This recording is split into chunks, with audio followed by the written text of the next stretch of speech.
पुढची बातमी पाहूयात। उल्हासनगर महापालिकेच्या होणाऱ्या मतदानाला अवघे 15 दिवस शिल्लक आहेत आणि या दिवसांमध्ये कार्यकर्त्यांनी 24 तासांपैकी 16 तास काम करावं अशा प्रकारच्या सूचना भाजप प्रदेशाध्यक्ष रवींद्र चव्हाण यांनी दिल्या आहेत। तर उल्हासनगरमध्ये भाजप 50 जागा जिंकण्याचा दावा देखील त्यांनी केला।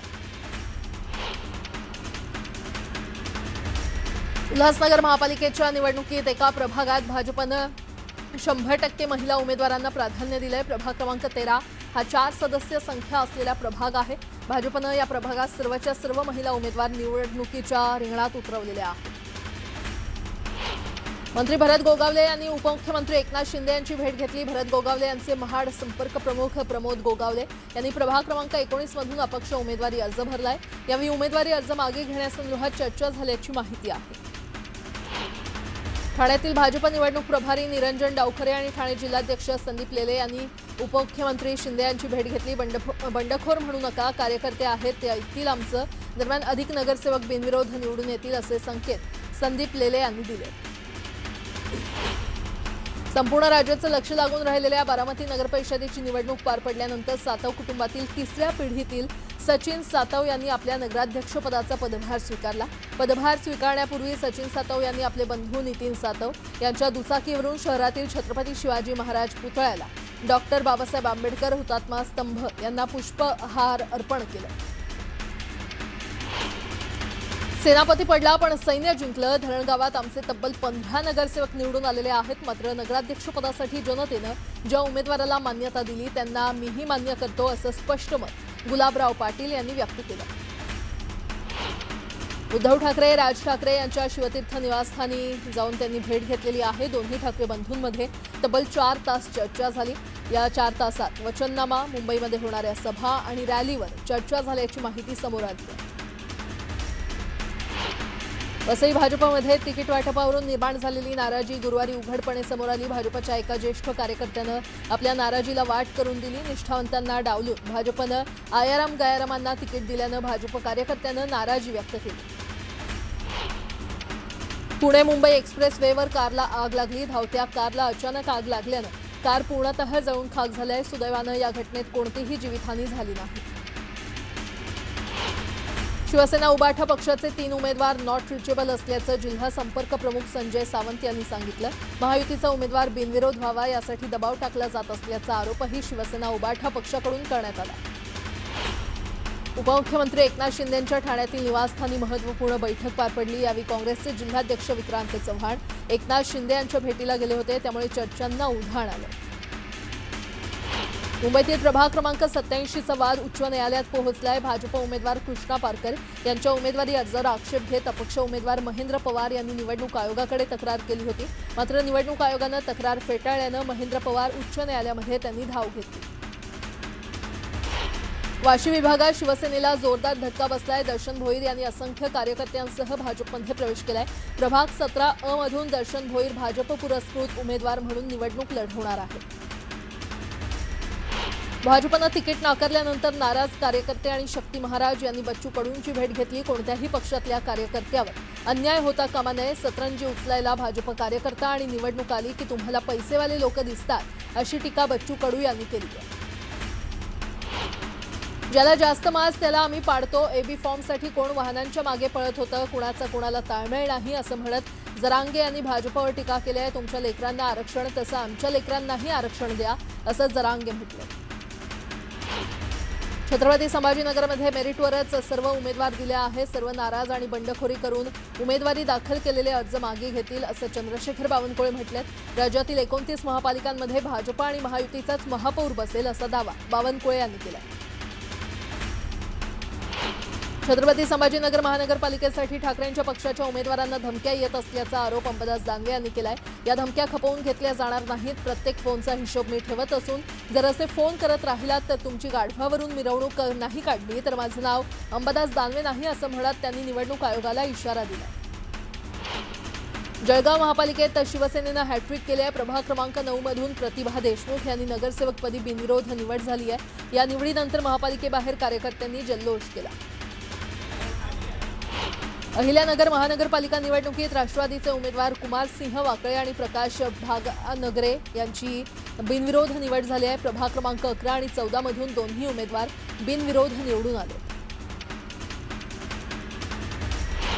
नांदेडमध्ये आम्ही शिवसेनेला 8 ते 10 जागा देण्यास तयार होतो, मात्र अधिक जागांची मागणी केल्यानं युती तुटल्याचं खासदार अशोक चव्हाण यांनी सांगितलं। भाजपनं दिलेले उमेदवार हे निवडून येण्यास सक्षम असल्याचं चव्हाण म्हटलं। 5 तारखेला मुख्यमंत्र्यांची नांदेडमध्ये सभा होणार असल्याचंही त्यांनी सांगितलं। दिनकर पाटील आणि त्यांचा मुलगा अमोल पाटील या दोघा पितापुत्रांसह त्यांच्यासोबत भाजपमध्ये आलेल्या आणखी 2 जणांना भाजपनं उमेदवारी दिली आहे। दरम्यान दिनकर पाटलांनी प्रचारालाही सुरुवात केली आहे। यावेळी त्यांनी भाजपच्या उमेदवारांना निवडून देण्याचं आवाहन केलं। अकोल्यातील प्रभाग क्रमांक 8 मधून शिवसेनेचे उमेदवार सचिन उज्जैनकर यांचा उमेदवारी अर्ज बाद झाला। सचिन उज्जैनकर हे महापालिकेचे कंत्राटदार असल्यानं भाजपचे उमेदवार तुषार भिरड यांच्या तक्रारीवरून त्यांचा अर्ज बाद करण्यात आला।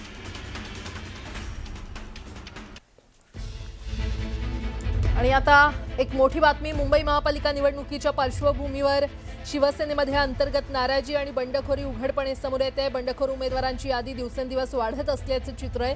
मिळालेल्या माहितीनुसार मुंबईत शिवसेनेच्या तब्बल 35 पदाधिकाऱ्यांनी पक्षावर नाराजी व्यक्त करत अपक्ष उमेदवारी अर्ज दाखल केलेत। यामुळे शिवसेनेच्या संघटनात्मक ताकदीसमोर मोठं आव्हान उभं राहिलंय। मंत्री उदय सामंत, खासदार रवींद्र वायकर, राहुल शेवाळे, शीतल म्हात्रे आणि मिलिंद देवरा यांच्याकडून अपक्ष उमेदवारी अर्ज दाखल केलेल्यांशी संपर्क करून समजूत काढली जाते।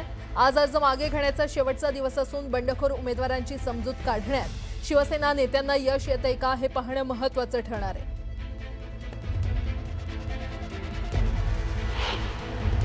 भारतीय जनता पार्टीचे अध्यक्ष, मुंबई अध्यक्ष अमित साटम, आशिष शेलार, प्रवीण दरेकर, अतुल भातखळकर आणि आम्ही शिवसेनेचे 4 प्रतिनिधी जे बंडखोरी झालेली आहे मुंबईत, ती बंडखोरी रोखण्याकरता आणि जे बंडखोर उमेदवार उभे राहिलेत त्यांना त्यांचा अर्ज मागे घेण्याकरता विनंती करण्याकरता एक समन्वय समितीची बैठक झाली। शिवसेनेचे बंडखोर आणि भारतीय जनता पार्टीचे बंडखोर या सगळ्यांबाबत चर्चा होऊन मॅक्झिमम सगळे बंडखोर आपले अर्ज मागे घेणार आहेत। मध्यरात्री उशिरा उपमुख्यमंत्री एकनाथ शिंदेंच्या निवासस्थानी महत्त्वाची बैठक पार पडली। या बैठकीला राहुल शेवाळे आणि निरंजन डावखरे उपस्थित होते। बंडखोरी केलेल्या पदाधिकाऱ्यांचे अर्ज मागे घेण्यासंदर्भात या बैठकीत चर्चा झाली। दरम्यान सर्व बंडखोर अर्ज मागे घेतील यासंदर्भात चर्चा झाल्याची माहिती आहे।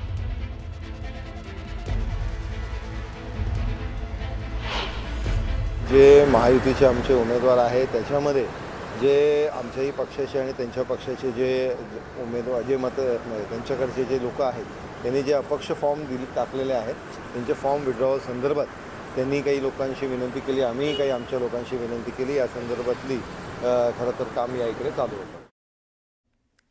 पुढची बातमी। राज्यात अनेक पालिकांमध्ये भाजप आणि शिवसेनेचे अनेक नगरसेवक मतदानापूर्वीच बिनविरोध निवडून आलेले आहेत। कल्याण डोंबिवली महापालिकेमध्ये महायुतीचे तब्बल 9 जागांवर बिनविरोध विजय झालाय, तर 5 नगरसेवक भाजपचे आणि 4 नगरसेवक शिवसेनेचे बिनविरोध निवडून आलेत।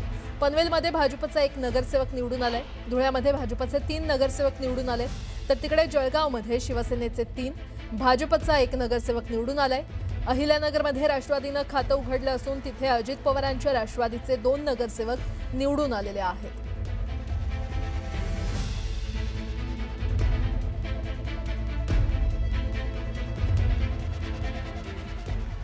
पुन्हा एकदा बातम्या वेगवान स्वरूपात।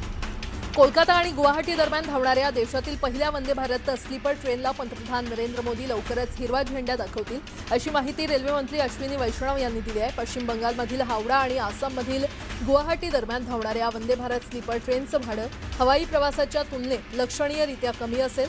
गुवाहाटी हावडा दरम्यान वंदे भारतमध्ये थर्ड एसीचं भाडं जेवणासह सुमारे 2300 रुपये, सेकंड एसी सुमारे 3000 रुपये आणि फर्स्ट एसीचं भाडं सुमारे 3600 रुपये असेल, असं वैष्णव यांनी सांगितलं।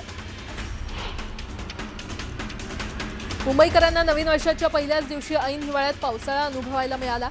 12 जानेवारी 1994 मध्ये मुंबईत 17.8 मिलीमीटर पावसाची नोंद झाली होती आणि त्यानंतर 32 वर्षांनी म्हणजेच 1 जानेवारी 2026 रोजी मुंबईमध्ये भल्या पहाटे पावसाने हजेरी लावली।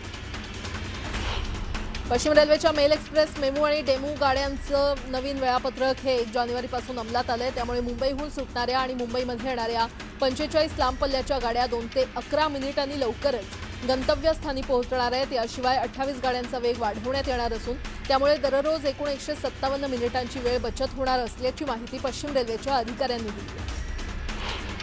नववर्षाच्या स्वागताच्या पार्श्वभूमीवर मुंबई वाहतूक पोलिसांनी मद्यपींची झिंग उतरवत ड्रंक अँड ड्राईव्हचे 211 गुन्हे नोंदवले आहेत. याशिवाय वाहतूक नियमांचं उल्लंघन करणाऱ्या 13,752 ई चलान बजावलेत. या कारवाईमध्ये 1,31,00,000चा दंड ठोठावण्यात आलाय. मुंबईतल्या भांडूपमधील अपघातानंतर सतर्क झालेल्या बेस्ट प्रशासनानं सुरक्षेच्या दृष्टीनं महत्त्वपूर्ण निर्णय घेतलेला आहे. वारंवार चुका, नियमांचं उल्लंघन करणाऱ्या चालकांच्या हाती स्टेअरिंग न देण्याचा निर्णय घेतला. याशिवाय सुरक्षेसाठी चालकांना आठवड्याभराचं पुनर्प्रशिक्षण देण्याचा निर्णय महाव्यवस्थापक सोनिया सेठी यांनी घेतलाय.